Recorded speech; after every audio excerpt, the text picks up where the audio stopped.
Anong balita? Di ka na nagpakita. Simula nung isang gabi na nakasama kitang humiga sa aking kama, bigla ata nasira mga pangako mo sa akin na babalik ka. Buti di naniwala, buti di naniwala sa'yo. Anong balita? Di ka na nagpakita.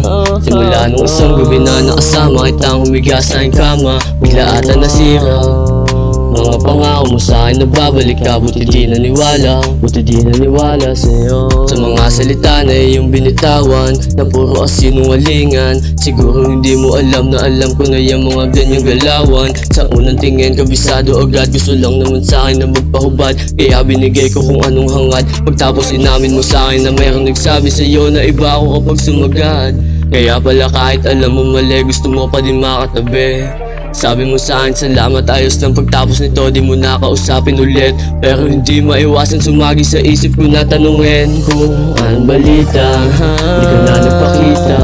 Simula nung isang gabi na nakasama kitang humiga sa aking kama, bigla ata nasira mga pangako mo sa akin na babalik ka. Buti di naniwala, buti di naniwala sa'yo.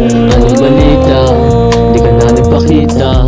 Simula nung isang gabi na nakasama kitang humiga sa aking kama, bigla ata nasira mga pangako mo sa akin na babalik ka. Buti di naniwala, buti di naniwala sa'yo.